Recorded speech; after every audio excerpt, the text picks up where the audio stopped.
भात, भात यानी कि जो चावल है, चावल को खाते थे और आधा सेर घी भी पीते थे।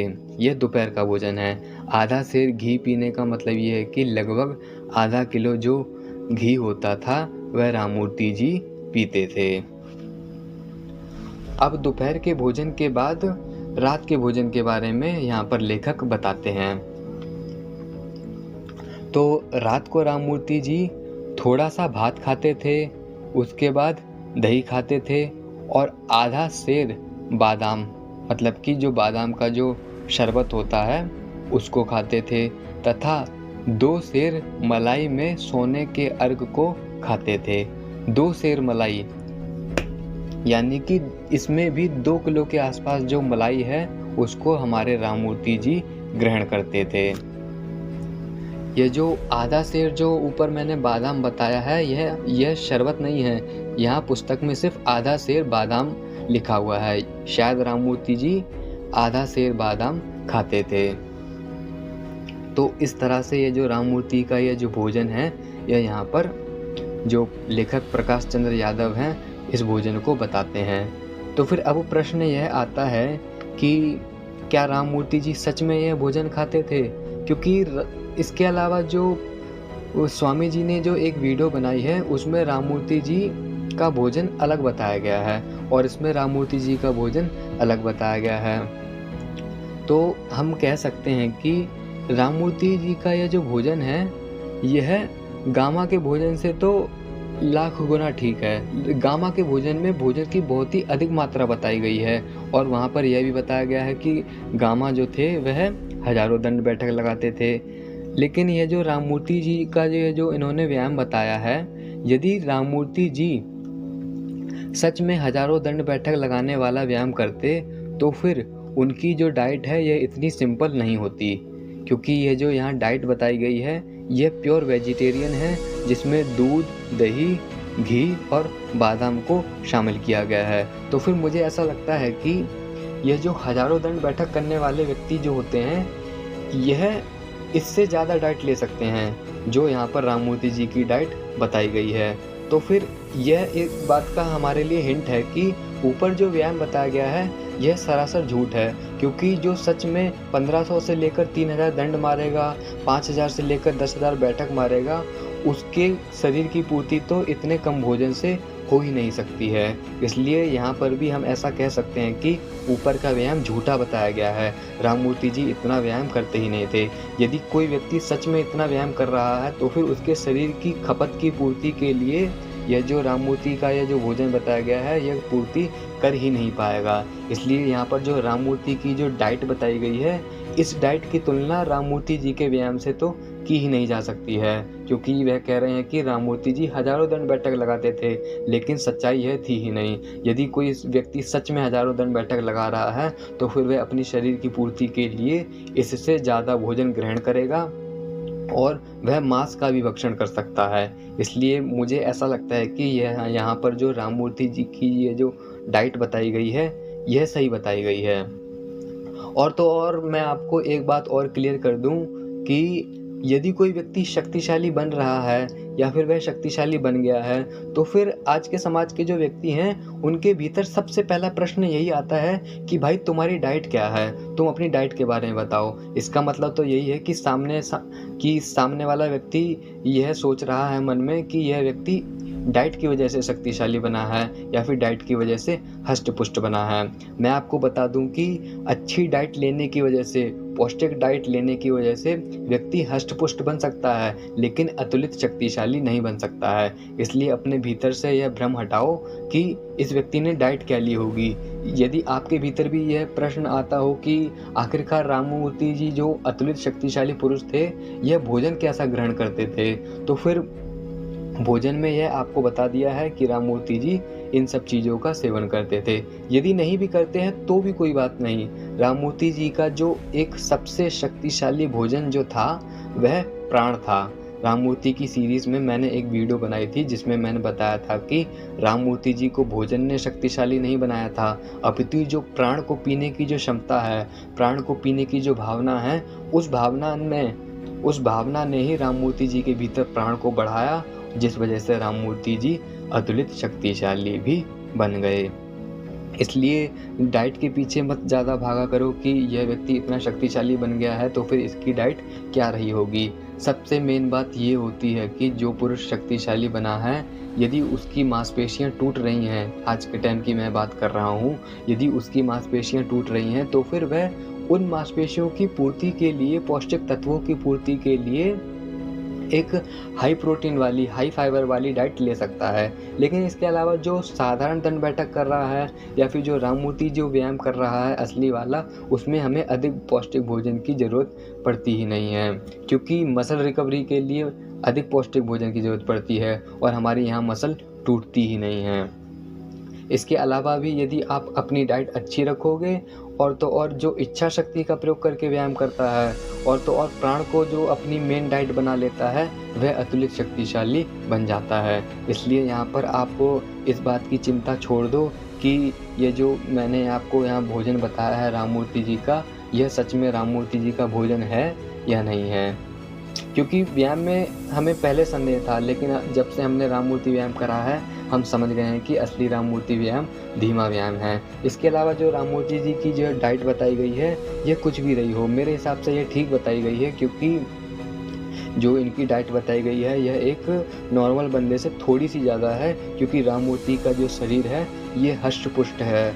आप देख सकते हो कि जो 100 किलो का वजन है वह राममूर्ति जी का है। उनकी छाती का विकास देखो, उनकी भुजाओं का विकास देखो। इसलिए मैं ऐसा कह सकता हूँ कि ऐसी डाइट लेकर राममूर्ति जी ने अपने शरीर को हष्ट पुष्ट बनाया और तो और प्राणायाम के द्वारा, व्यायाम के द्वारा उस शरीर को ताकत से भर दिया। हमने बात सुनी है कि राममूर्ति जी को जहर दिया गया था और उस जहर के प्रभाव से बचने के लिए राममूर्ति जी ने कुछ किया भी था।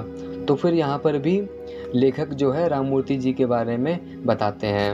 वह कहते हैं कि इंग्लैंड और फ्रांस में राममूर्ति जी ने अपनी ताकत का सिक्का जमा दिया था और वहाँ पर रहने वाले लोग एकदम राममूर्ति जी के पौरुष को देखकर, उनके बल को देखकर, उनके प्रदर्शन को देखकर हक्का बक्का रह गए थे।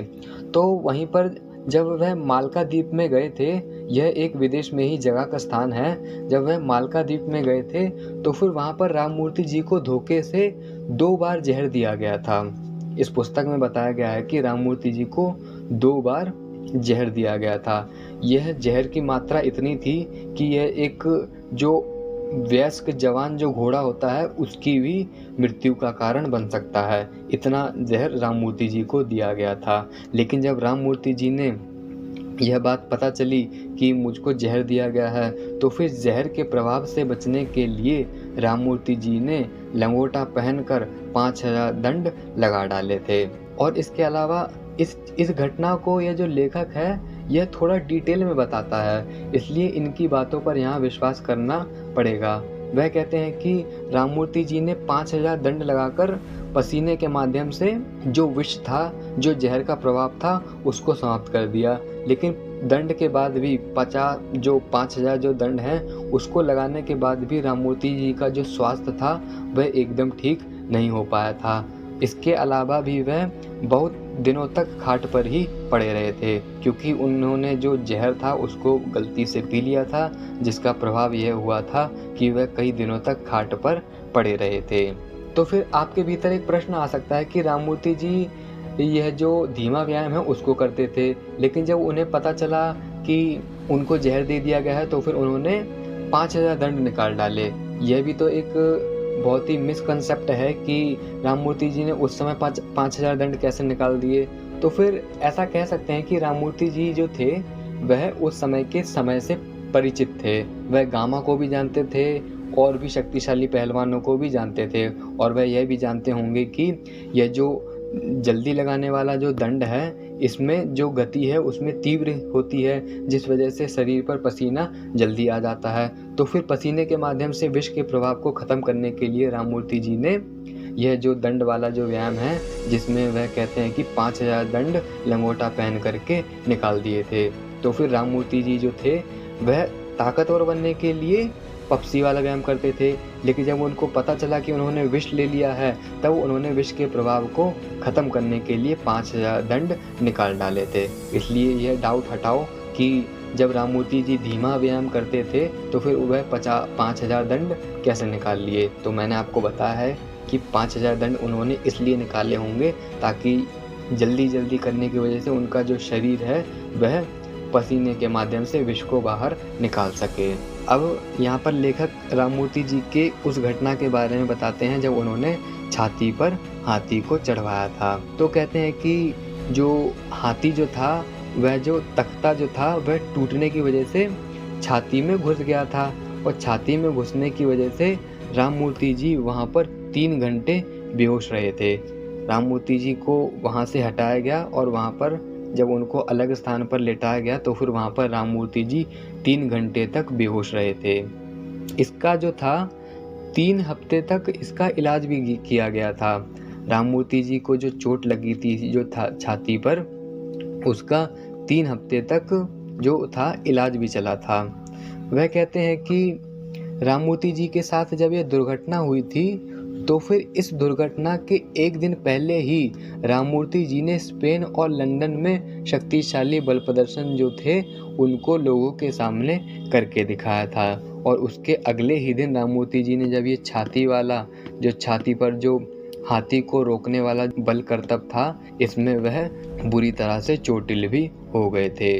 तो इस तरह से ये जो राममूर्ति जी के बारे में इतना कुछ बताया गया है, इसमें मुझको फैक्ट नज़र आता है और बस एक चीज़ में फैक्ट नज़र नहीं आता है और वह यह है कि उनकी व्यायाम प्रणाली। मुझे लगता है कि राममूर्ति जी की असली व्यायाम प्रणाली को लेखक ने जानबूझकर नहीं बताया है, शायद कोई और भी वजह रही होगी हमें, लेकिन सच्चाई है पता है कि राममूर्ति जी का असली व्यायाम कौन सा है। जो विदेश में जितने भी जो न्यूज़पेपर थे, जो प्रसिद्ध न्यूज़पेपर थे, उन सारे न्यूज़पेपरों में राममूर्ति जी के बल पौरुष के बारे में छापा गया था। उनके जो शक्तिशाली बल प्रदर्शन की जो फोटोज़ थी उनको भी मैगजीनों में छापा गया था।